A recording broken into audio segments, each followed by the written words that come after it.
Oiga, Carolina, bueno, se ha cuestionado, se ha criticado un poco el legado de la concertación en materia de derechos laborales por todo lo que ha pasado con los mineros. Oportunismo, ¿cómo lo siente? O sea, primero yo creo que antes de ir a defender, yo creo que hay que decir, aquí hubo un accidente gravísimo.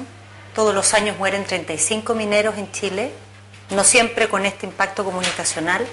Nunca nadie ha pasado un día preso por esos accidentes. Entonces, como país tenemos que pensar cómo hacemos un sistema más fuerte, sin duda. Pero creo que es bastante complicado que un parlamentario de derecha haga ese planteamiento. Porque los principales proyectos para fortalecer la seguridad de los trabajadores han tenido mucha resistencia en Chile. Mira, uno emblemático que tiene totalmente que ver con esto, toda la ley de subcontratación, para que el empleado grande se hiciera responsable de las condiciones de ese trabajador que trabajaba en una empresa chiquitita, fue una guerra mundial. Entonces, esta conciencia que hay hoy día, ojalá esté siempre. Y si tú me preguntas si la concertación pudo haber hecho más, claro que pudo haber hecho más. Y si hay cosas que no fueron suficientemente logradas, ciertamente, por ejemplo, no es presentable que tengamos 16 fiscalizadores. Pero hay que decir también, y ponerlo esto en el contexto, que hoy día en Chile, todos los años, la tasa de accidentabilidad se ha ido bajando, se ha ido reduciendo. Donde tenemos un problema, donde no estamos avanzando, es en los accidentes más graves. Se bajan los accidentes menores, pero los accidentes graves, los que causan muerte o invalidan a las personas, han tendido a mantenerse estables en el tiempo. Y esos accidentes tienen que ver con determinados sectores que tienen características que hay que mirar a fondo. Es la minería, es la empresa forestal, es el transporte. Ahí es donde está habiendo mayor cantidad de accidentes mortales. Entonces tenemos que mirar bien, si queremos evitar esos accidentes, cómo poner controles mayores, estándares mayores, fiscalización mayor, y no sacar del espectro del lenguaje la responsabilidad de los empleadores, porque aquí se olvida que hay una ley y que el primero que la tiene que cumplir es el empleador. Otra cosa es que tiene que haber una autoridad que castigue cuando no se cumpla, pero la primera obligación de cumplir la ley es quien está mandatado por la ley, que es el empleador, que tiene que dar esas condiciones y que muchas veces en Chile esas condiciones no se cumplen. Y las empresas como esta, por ejemplo, sufren sanciones sucesivas, cierres una y otra vez, y siguen no cumpliendo, y siguen no cumpliendo, y siguen no cumpliendo. Entonces hay que hacer una filosofía de fortalecer el Estado, no achicarlo. Aquí no se requiere menos Estado, se requiere más Estado, pero de responsabilidad a los empleadores. Porque aquí la primera responsabilidad de cumplir la ley es de quien cursa un contrato y tiene una persona trabajando en una faena. Pero también tiene mucho que ver, Carolina, las prioridades que tenemos como país. Estamos viendo lo de Punta de Choros ahora hace poquito, vemos lo de los mineros, bueno, nos cansamos de ver situaciones para el tema del terremoto. Las prioridades país, porque cuando estas minas se reabren, cuando estas minas no cumplen las garantías y vuelven a entrar trabajadores a la mina, uno se pregunta, bueno, ¿es solo cuestión de los fiscalizadores? No. ¿Es que el fiscalizador no bajó y no se dio cuenta que le faltaba una escalera? Claro. No, o sea, es algo mayor. Aquí hay una cuestión mayor. Sí. Y ahí están todos metidos en el paquete, la alianza, la concertación, porque al finalmente son votos, trabajo, pero al finalmente tienen costos muy caros para la sociedad porque no se crece como se debería crecer en el fondo.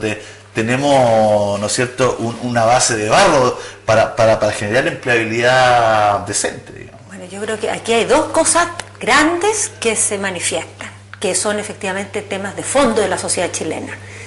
Uno es cuál es tu equilibrio de valores entre cosas que a veces entran en conflicto, como es la creación de riqueza y la creación de empleo con la seguridad, la salud, el medio ambiente. Permanentemente tú tienes que tomar decisiones en que dices, ya, voy a preservar el medio ambiente, pero eso va a significar que cierto desarrollo no se va a hacer, o que ciertos puestos de trabajo no se van a crear, o que el precio de la energía va a ser más caro. Hay que hacer esos equilibrios permanentemente. Y la tendencia en Chile es que, salvo cuando hay una situación como esta, le damos mucho más atención a que crezca la economía, a que haya puestos de trabajo, pero puestos de trabajo a riesgo de un trabajo indigno, de un trabajo inseguro. Esa es la pregunta que hay que hacerse. La segunda está muy mezclada con la anterior, que es la de la desigualdad. Porque la minería en Chile no es pobre. La minería es un gran negocio. Mucha gente se hace rica. Y en la minería hay muchas diferencias. Hay una gran minería que vive en un mundo de estándares de otro nivel. Hay una pequeña minería que está al 3 y al 4. Y hay una una mediana. Y hay una pequeña que está en las cavernas, literalmente. Entonces, ¿cómo podemos hacer como país? Si la minería es nuestra principal riqueza, es de lo que vive Chile. ¿Cómo podemos hacer para generar condiciones para que esa riqueza que se crea se distribuya de tal modo que en todos lados haya seguridad? Y no haya seguridad solamente en la gran faena de La Escondida o de Codelco, no sé dónde, sino que también en estas otras faenas. Claro, porque cuando uno ve el bono de término de conflicto de las grandes mineras versus lo que viven estos mineros que están enterrados ahí en las entrañas de la tierra, uno se da cuenta que... Pero ahí importan los derechos laborales. Claro. Los trabajadores eventuales, los subcontratistas. Lo de los subcontratistas cae medio de cajón. En la minería hay mucho tema con los subcontratistas. Entonces, empresas grandes tienen sus mineros, pero una gran cantidad de faenas se la entregan a otras empresas más chiquititas. Y la empresa chiquitita es pequeña, no tiene mucho capital, no tiene grandes abogados, pero esos trabajadores terminan precarizados, pero ellos trabajan en realidad para una gran explotación minera, no para una pequeña empresa. Entonces, con esa ley lo que se buscó es que cuando hay una actividad que tiene un empleador principal, ese empleador se haga responsable de todos los trabajadores, no solo de los que tienen contratados directos, sino también los de sus empresas subcontratistas, y les asegure sueldos dignos, condiciones de seguridad, en fin, todo lo que involucra la seguridad de los derechos laborales. Carolina, le pregunto directamente, usted fue ministra de la presidenta Bachelet. Esta mina se reabrió en el gobierno de la presidenta. El Senajemín ha dicho que se abrió por presiones políticas, literal. ¿Usted conoce esas presiones políticas? O sea, ¿sabe? las he visto muchas veces. ¿Pero usted en particular sabe quién presionó políticamente para que se abriera esta mina? No sé en este caso quién presionó, pero hay dos cosas que quisiera decir sobre eso. Uno, presiones políticas siempre hay y siempre va a haber, pero hay que saber resistir las presiones políticas. No es excusa que tuviste una presión política. ¿Cómo son esas presiones? Son de distinto tipo. Hay lobbies a veces, hay gente que va a las oficinas a pedirle cosas a los ministros y a pedirle y a pedirle y a hacer pesar su influencia, su prestigio, en fin, o tratar de hacerse simpático, o hay gente que tiene influencia a través de otros actores políticos que llaman y proponen y piden, pero también es que ahí uno tiene que saber, seguramente, por cierto, las grandes empresas de Chile financian las campañas, y a partir de eso tienen amigos que están en el Parlamento.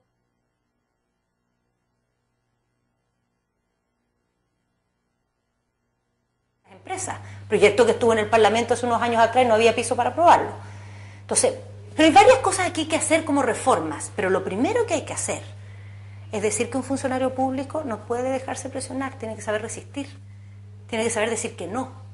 Tiene que saber que a veces hay que ganarse algunos enemigos cuando ¿Y es por qué no dijeron que no aquí? Es que muchas veces se ha dicho que no. La propia Merester Férez, ¿cuántos enemigos tiene? Ella fue una funcionaria valiente, que muchas veces se atravesó y se ganó hartos enemigos. Sí, ella fue la directora de la Dirección del Trabajo. Pero la aplaudo, claro, ella fue directora largo tiempo. Mucho tiempo. Y que ustedes lo pueden recopilar en la prensa cuántas veces se armaron polémicas en contra de ella, se dijeron cosas, pero en gran parte por esta firmeza que ella tenía. Ahora, la ley tiene que ayudar a que esa firmeza esté respaldada. ¿Y cómo se puede ayudar? Por ejemplo, uno debiera tener la función de fiscalización de la seguridad minera fuera de Senajemín, debiera tener la superintendencia, que no esté tan vinculada a la autoridad política, sino que tenga más autonomía, más independencia. Claro, porque ¿qué hace un fiscalizador del Senajemín? Se llama un intendente, un gobernador, se llama el senador del lugar. Bueno, ¿qué debiera hacer? Cruce. Primero, si recibe un llamado que implica que falte su misión, debiera denunciarlo y está protegido por la ley. Están protegidos los funcionarios que hacen denuncias contra sus superiores, en primer lugar. En segundo lugar, yo creo que hay que buscar que el funcionario de Senajemín no dependa de una autoridad política que no solo tiene que cuidar la seguridad laboral, sino que también el desarrollo de la industria. Ojalá no sea la misma autoridad. A la seguridad laboral está en un lado, en una superintendencia autónoma que se dedica a eso y no tiene nada que ver con que la minería prospere, y otra persona se dedicará a que la minería prospere. Aquí, lamentablemente, no está hecha bien esa separación. Lógico, entonces el sistema tiene problemas de diseño. No, un problema de diseño, claro, porque la autoridad legítimamente tiene que preocuparse del desarrollo. Ese problema de diseño, claro, lleva a que hay un problema de intereses. Finalmente, bueno, lo que tú dices, fiscalizar, pero a la vez estimular. Entonces Bueno, hay que separarlo. Y una reforma que yo creo que va a haber que hacer a partir de esta experiencia, y reformas que se han hecho más en muchos otros ámbitos, es separar la fiscalización. Ponerla en una superintendencia, ponerla con autonomía, con sueldos buenos, de personas que puedan resistir este tipo de presiones, precisamente porque tienen espaldas profesionales, financieras, institucionales que se lo permiten. Carolina, ¿y usted no ha sido curiosa? ¿No se le ocurrió investigar? ¿No ha llamado ¿Quién presionó para que se abriera esa mina? No he averiguado, especialmente porque tengo parlamentarios que conozco bien de mi partido, que están en la comisión investigadora y que sé que van a hacer muy bien su pega. Son el diputado Marcos Núñez y el diputado Felipe Arboe. Ellos están ahí precisamente con esa tarea. Y esa tarea hay que hacerla de verdad. Mira, nada yo encuentro más mezquino y más de mal gusto que empiece ahora a haber un cálculo entre el gobierno actual y el gobierno anterior, que si el funcionario, que si fue este otro. Aquí hay un sistema que es frágil y que es el mismo antes y ahora. Y hay que investigar si antes o ahora se cometieron irregularidades o funcionarios que faltaron a su deber y castigarlos con la misma fuerza si hayan sido de allá o de acá. Esa es mi opinión. Ahora, creo que nada de esto puede tapar, y eso es preocupante que sí ha pasado el último tiempo, la responsabilidad de la empresa. Aquí no se le puede echar la culpa a los carabineros de que hay muchos robos. La culpa de los robos la tiene en primer lugar los ladrones. Uno fortalece a los carabineros y la justicia, está bien, pero el castigado es el ladrón. El que faltó a la ley es el ladrón. El que se salió del pacto social es el ladrón. En el caso de la seguridad laboral, el responsable es el empleador. Hay una ley que tiene que cumplir. Ojalá haya muchos fiscalizadores que lo controlen, ojalá sean implacables, pero su obligación la tiene igual, con fiscalizador o sin fiscalizador. Entonces, en este caso, tampoco con prejuicio, hay que ver bien si la empresa hizo todo lo que tenía que hacer, se cumplió los compromisos, porque cada vez que reabrió la mina fue con una serie de compromisos y cosas, inversiones, y se hicieron, no se hicieron, ¿por qué no se hicieron? O sea, todas esas cosas hay que investigarlas para aclarar el caso, pero no solo el caso, sino que sacar conclusiones para después. En su carrera política, Carolina, ¿usted ha visto empresarios más caraduras que esto o esto la superaron, digamos?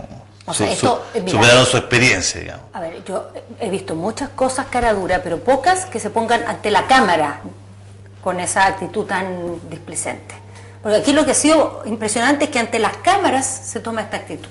Mucha gente ante la cámara dice una cosa y en realidad hace otra. Pero aquí ante la cámara se actúa como si no tuviera nada que ver, como si no tuviera ningún rol, ninguna tarea, ninguna responsabilidad. Es bien impresionante. ¿Cómo califica la actitud del gobierno que ha tenido en este caso en particular desde que se supo el derrumbe de la mina hasta hoy día? Yo creo que el gobierno ha actuado bien. Jugó muy audazmente a generar una expectativa alta, un rescate que era muy incierto. Y eso permitió movilizar energía, recursos y tener un resultado. Pero hay que ponerse en la hipótesis, ¿qué pasa si no hubiera habido un buen resultado? ¿Eso hubiera querido decir que el gobierno actuó mal? Yo creo que en casos como este un gobierno tiene que emprenderse a fondo, corriendo el riesgo de que a lo mejor no le va a ir bien. Y si no le hubiera ido bien, igual hubiera hecho lo correcto, desplegando todo el esfuerzo por hacer el rescate, los recursos necesarios y el capital político. Y bueno, y las cosas han salido bien.